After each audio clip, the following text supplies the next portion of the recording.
another plantation is on fire, and then a Mississippi man want to walk into a bar and be brave and call everybody the N-word and then get stripped naked and beat with a pole because he want to be bold? We're not playing with y'all. So while you think it's the time to show your true colors, I suggest you just go back in the closet because you will get your ass beat. It happened so long ago. It happened so long ago. No, it ain't.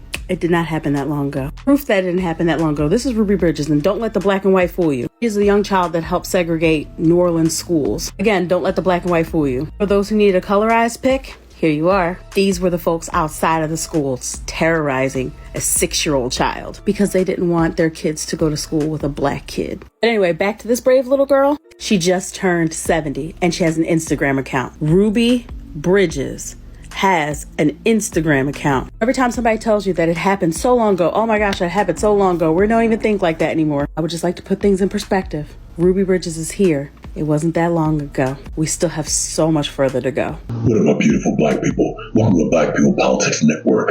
I'm Mr. Red. About a month or so ago, I went into a restaurant that I typically frequent here in my city. Everybody there knows me, right? We have relationships that span over the past 6 or 7 years. And one of the younger workers there, he's a white dude who kind of works security part-time. He ended up telling a joke. The joke had some type of racial component to the point that one of the Hispanic workers was like, yo, man, that's kind of messed up. Ain't that kind of racist? I chuckled at the joke. Now, I've told you all that I'm a sick bastard, but I chuckled at the joke because part of my brain thought it was funny. But what disturbed me about it was this young kid, to me he's a kid, was comfortable enough to think that he could add that racial component to the end of the joke.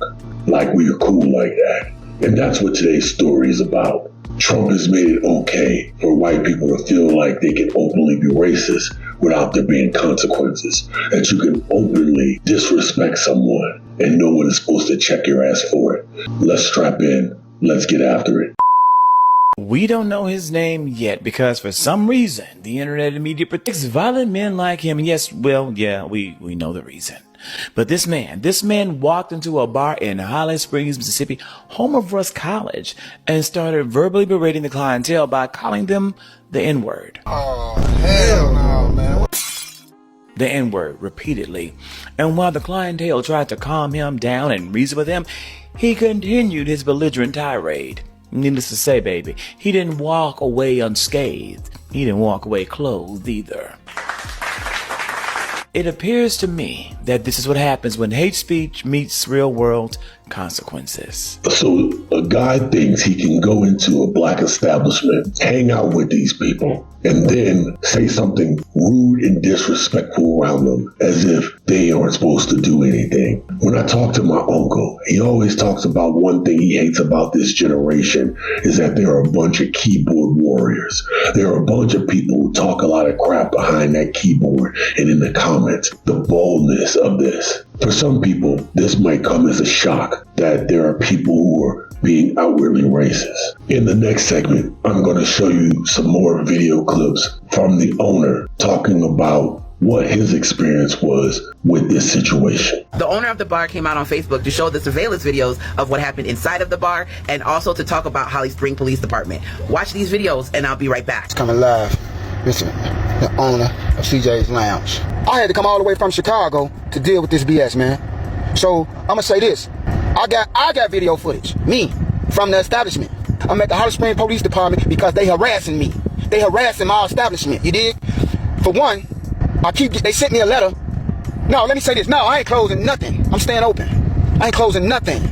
I'm staying open. I had to come here and look at my tapes. And then I see on the news yesterday from Channel 13 that the police chief of Holly Springs told the Channel 13 news that they got over 30 calls from this establishment, that they got guns out of my establishment, that underage girls been in my establishment, but ain't nothing documented. They enter my establishment without search warrants. They have not got guns from my establishment. If they got guns from my establishment and they got drugs from my establishment, how come nobody been arrested? Nobody's been arrested. It's not documented. Nothing is documented from people coming from my establishment for any wrongdoing. And they saying fights and so forth, all that happens behind my gate in the city park. That don't sound right. Holly Springs Police Department investigated. They never asked to even see my tapes. Now, look, he gonna go and do him a little shuffle back on the dance floor. He having him a good time. Nobody told him he couldn't come in there. Nobody disrespected him. He had him a good time.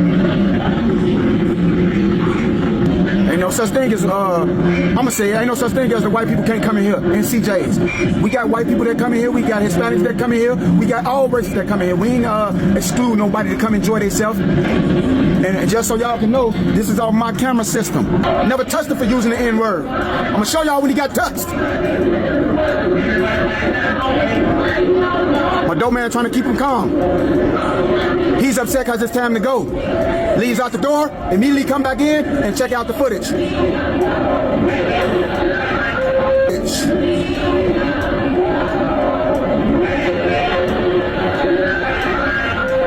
So apparently, the news lied. Shocker. On the live, he also said that the news said his establishment was open for 3 months. It actually has been open for 3 years. He's stating that there had never been arrest in his bar. There is no documentation. There's no paperwork. Yeah, that police chief has a lot of explaining to do. And the fact that the police department was trying to say that that man, the white man, was a victim of a hate crime, that dude does not look like a victim. He does not look like a victim. You go into an establishment, they tell you to leave, you get mad, you start calling everybody the N-word, and then you push somebody, and then someone rocked you. That's what happened. Something that I noticed when I watched the video is you can see him, dancing extra hard. Now, I'm not saying that that's not the way that that man dances, but it seems to me as if he was trying to make exaggerated moves of what he thought how black people dance. And then, as the dude stated, his doorman tried to talk to him, so he told him he had to go. And he decided to come back in and push that guy. Now, thank God that it was only him coming in and pushing the guy and him not crashing out and doing something worse. All of the initial news stories just made it seem like he said a word and he got the snot knocked out of him. But obviously you can see he might not only have said something that was racially insensitive, but he also decided to come back in and start a fight with the patrons or the establishment of that particular lounge. This man got what he deserved. The chickens came home to roost. Now, one of the most dangerous things that I believe that has occurred is that we believe that we were in a post-racial society, that we shouldn't talk about race. And for any of you white people listening, if you wonder why we talk about race, it's because America has never dealt with its original sin, and that is slavery and the racism that came with it. We have not dealt with that. Hence, we're where we're at right now, that people would vote against their own interests in order to elect a 34-count convicted felon to the presidency of the United States. Donald Trump has taken a proverbial shit on the Constitution, and some of you have watched it happen. That there are people out there right now who would swear they're not racist. But this next story is going to prove that once you strip away all a person's memory, everything that they were, if they're a racist, it's still in there. It is a condition, and that's not black people's fault. It's a damn shame, isn't it? And you can take the leftists off. It's white people. White people have been and continue to be and will forever be the biggest obstacle to black people. Because even when we don't even with y'all with us. Because whether it's been a Republican, a Democrat, a liberal, a conservative, a leftist, or MAGA, if they're white, they have us. So you. By and large, most black people, honest, hardworking black people, want to be able to work for their families, pull themselves up by their own bootstraps, have an opportunity for upward mobility for them and their families. But when you look back in history, every time us black people have tried to do it on our own, tried to elevate ourselves, tried to, be productive members of society, try not to be the monsters that media, the news, and all the pundits say that we are, the animals that we were made out to be. Every time there is always an obstacle placed in front of us. It's by the government. It's by people who don't like us. It's by people who don't look like us. If you want to be an ally, be an ally. But don't get mad for the way that black people feel. Don't get mad because black people don't instantly want to be your friend. Don't say you're an ally just because you want to calm your feelings and your nerves. If you're going to be an ally, you stand on business. You stand on what you say. How many of you all call yourselves allies would get a lot of silence if you really spoke up against the evils in this society.